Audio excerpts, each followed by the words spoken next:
যুক্তরাষ্ট্রের নীতিগত অবস্থান ও সাম্প্রতিক কার্যক্রম নিয়ে তীব্র অসন্তোষ প্রকাশ করেছে ইরান। রাশিয়া ও পাকিস্তানের পররাষ্ট্রমন্ত্রীদের সঙ্গে পৃথক ফোনালাপে ইরানের পররাষ্ট্রমন্ত্রী আব্বাস আরাকচি বলেন, যুক্তরাষ্ট্রের আচরণ কূটনীতি ও শান্তিপূর্ণ সংলাপের দাবির সঙ্গে সাংঘর্ষিক। একই সময়ে ইরান ইস্যুতে কঠোর অবস্থানের কথা পুনর্ব্যক্ত করেছেন যুক্তরাষ্ট্রের প্রেসিডেন্ট ডোনাল্ড ট্রাম্প।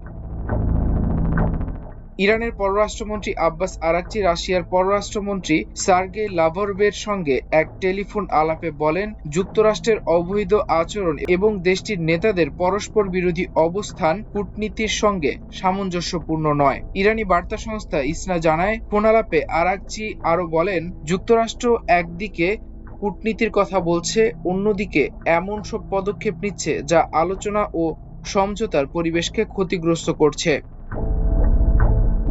আরাকচি জোর দিয়ে বলেন, ইরান অন্য পক্ষের আচরণ নিবিড়ভাবে পর্যবেক্ষণ করবে। নিজের দেশের জাতীয় নিরাপত্তা ও স্বার্থ রক্ষায় তেহরান সব সময় উপযুক্ত এবং প্রয়োজনীয় সিদ্ধান্ত নেবে বলেও তিনি লাভরভকে জানান। এদিকে পাকিস্তানের পররাষ্ট্রমন্ত্রী ইসহাক দারের সঙ্গে এক ফোনালাপে কথা বলেন আরাকচি। ইরানের পররাষ্ট্র মন্ত্রণালয়ের বিবৃতি অনুযায়ী সেখানে তিনি বলেন, যুক্তরাষ্ট্রের অব্যাহত যুদ্ধবিরতি লঙ্ঘন কূটনীতিক প্রক্রিয়া অব্যাহত রাখার পথে একটি বড় বাধা হয়ে দাঁড়িয়েছে। আরাকচি আরও বলেন, পরিস্থিতির সব দিক বিবেচনায় নিয়েই ইরান পরবর্তী পদক্ষেপ নির্ধারণ করবে এবং কিভাবে সামনে এগোনো হবে সে বিষয়ে সিদ্ধান্ত নেবে।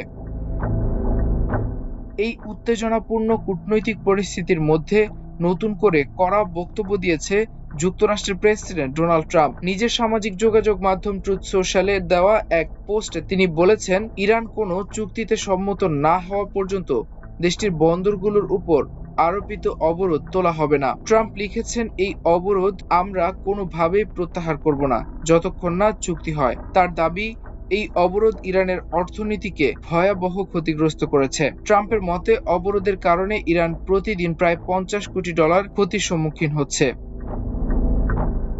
বিশ্লেষকদের মতে, একদিকে কূটনীতির কথা বলা এবং অন্যদিকে অবরোধ ও সামরিক চাপ অব্যাহত রাখার কারণে যুক্তরাষ্ট্র ও ইরানের মধ্যে আস্থার সংকট আরও গভীর হয়েছে।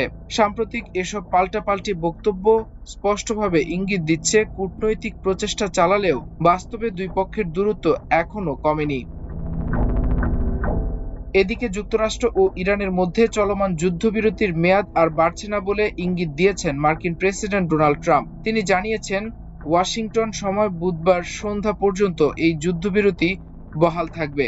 তবে এর মধ্যে কোনো সুনির্দিষ্ট চুক্তিতে পৌঁছাতে সম্ভব না হলেও এর মেয়াদ বাড়ানোর সম্ভাবনা একেবারেই ক্ষীণ। টেলিফোনে ব্লুমবার্গকে দেওয়া এক সাক্ষাৎকারে ট্রাম্প বলেন, আমি এই মেয়াদ বাড়ানোর সম্ভাবনা খুব একটা দেখছি না। চুক্তি নিয়ে কোনো তাড়াহুড়ো করতে রাজি নন ট্রাম্প। তিনি স্পষ্ট করে বলেন, একটি বাজে চুক্তিতে সই করার জন্য আমি কোনো তাড়াহুড়ো করব না। হাতে আমার যথেষ্ট সময় আছে। মাল্টিমিডিয়া ডেস্ক, আমার দেশ।